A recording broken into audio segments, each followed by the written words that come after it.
Mom. Tonight we are going to have a baked chicken. It's going to be Cajun style, a little hot and spicy. This is a whole bird, about 5 pounds. I have already layered the roasting rack or the roasting pan with my version of a roasting rack, and it is celery stalks and 2 carrot sticks. So when I say carrot sticks, I mean like the whole carrot. You just cut the ends off. I've already washed our bird. I've set the timer on the oven for 350. We're going to pat him dry a little bit. It's kind of an oxymoron. We're going to pat him dry, and then we're going to drizzle him and put some, I made a dry rub. I'm going to drizzle this a little bit with some extra virgin olive oil, just a little bit to kind of let the stuff stick. I'm also going to take 3/4 of a stick of butter, and we're going to actually slice it, and we're going to stuff it between the skin of the bird and the breast. I hope this week went well for you. It's been kind of wild and crazy here, lots of business, a lot of service calls, more than anything. Very hot, but then it kind of got kind of quiet, so it was kind of nice for it to be a little bit on the slow side. And then it's 101 right now on our digital, so it is kind of warm. All right, the easiest way to remember this is you're just going to separate the skin from the meat. I've already cleaned the inside of it out. Right now we're going to separate the butter, and we're going to just stuff it in between. This keeps the meat tender and juicy, and there's nothing like having a dry bird. It's just awful. I don't like a dry bird. Some people like dry meat. I am not one of them. And I send it all the way as far back as it will go. Okay. Guess whose birthday is coming up? Yes, my sweet baby girl, 20 years old. I'm so excited for you. This is a dry rub that I made. I used some Slap Ya Mama. I also used some cayenne pepper, some red pepper flake, and some kosher sea salt. The rub is what really makes it and sets it off. And since it's chicken, it's not going to take a lot, as in, overnight marinating and whatnot. I tend to kind of go overboard a little bit on that because I don't brine it. I used to brine, but then I got to see the characteristics of all the salt content was just like really, brining is kind of tricky. You got to be, pretty proficient at it. I think I do a good job, but that's just a lot of salt that is just being engorged into that piece of meat. So I've kind of sloughed off a little bit from the brining. I do it on occasion. I'm not doing it tonight. All right, we've got everything ready to go for our bird. One last thing though that I'm going to do, just to make sure that it stays moist and juicy. Let me wash my hands real quick. Nothing like working with raw chicken. Always remember to wash your hands after messing with the raw chicken. It's just really gross stuff.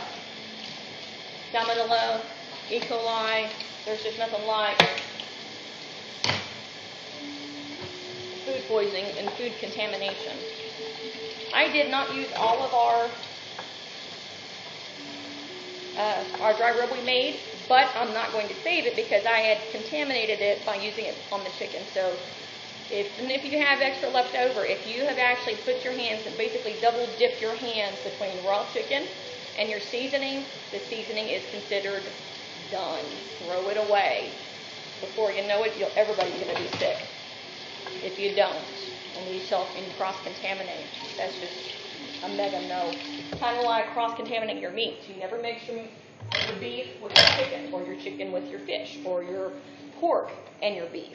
Beef and fish and chicken are all kept super separate. Nothing is ever incorporated together. That's where the mixture of all the bacteria comes into play, and that's where people actually really get sick. All right, we've got it rubbed. It's been cleaned. It's on our homemade rack of celery and carrots. We also put a little bit of extra virgin olive oil on the top, and then we put and basted on the inside. We didn't baste it. We stuffed the inside of the skin cavity with probably 3/4 cups of 1 stick of butter. I'm gonna go back and get some chicken broth. Give me 2 shakes.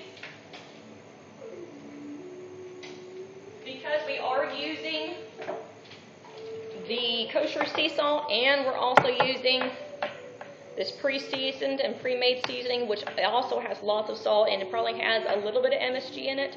I'm not a fan of MSG. I went ahead and got a 33% less sodium on the chicken broth because I knew what I was going to be doing with it. If you're not going to be adding a lot of salt to your dish, then just get regular chicken broth. If you are not going to, if you are going to be adding a lot of salt, like making a brine or making a dry rub of this kind, then you're going to want to slough off on some of the sodium content. Now, because it is a hot and spicy Cajun dish, no dish would be complete without putting a little bit of Frank's hot sauce. So, over and dolloped around this thing, this bird is going to be singing, it's going to be dancing in this oven, it's going to be so hot and spicy. And I think we have just about got it. You got to really love Frank's hot sauce to enjoy this, so if you don't really care for it, don't do it. Last but not least, or did I already say that already? I don't remember. Who cares? This isn't live TV, right? I'm going to do, hold on, let me get this third one. 3 cloves of garlic. And the way I do the garlic is real simple. I think you've seen me do it a bazillion times, but just in case you forgot, I'll move some of the stuff around so that you can see what we're going to do. This is going to go to the goats. Hopefully I didn't get any seasoning on it. And if I did, you know, it'll clean them out. This is going to go. That's my goat trash pile. All right. Get all this junk picked up and put out of the way. I love fresh garlic. Garlic has a lot of wonderful things to it that it does for our body. It helps with our minds, and it also helps with our circulation. It's really good on cholesterol. It'll help break down some of the things that have higher cholesterol contents. And it's just, it smells wonderful, unless you just get so much of it that it's overwhelming. But I like it. The easiest way to peel a clove of garlic is to smash it. I mean, you're going to be chopping it anyway, or leave it whole, semi-whole.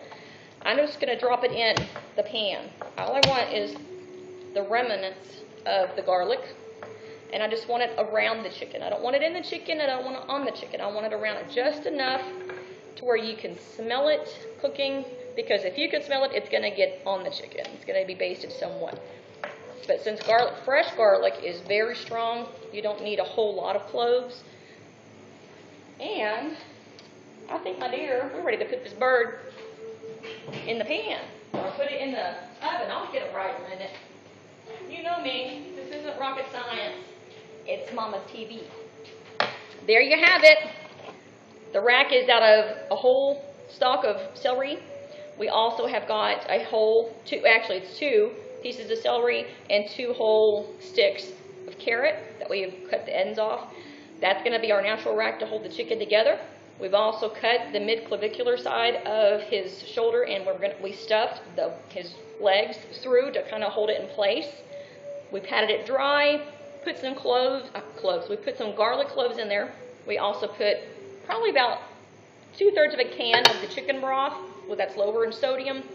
We use some of the Slap Your Mama seasoning, along with some red pepper flake, some kosher sea salt, and some cayenne pepper. Did a dry rub all over the bird. We stuffed the skin and the cavity of the skin to the meat with a whole stick of butter, cut in slices, and then we doused it with Frank's hot sauce. This bird is going to be doing the happy dance tonight. And then, of course, for a side dish, I'm going to be making my baked potato casserole. In the bird goes. I'm going to put it on for about an hour and a half. And in between, about every 30 minutes or so, whenever I come back in to refill a drink or to double check on everything, I'm going to baste it. Kitchen timer, 1 hour. And then I'll come back and set up another 30 minutes. And with that, you have a great evening. I love you, baby girl. Happy birthday. Bye.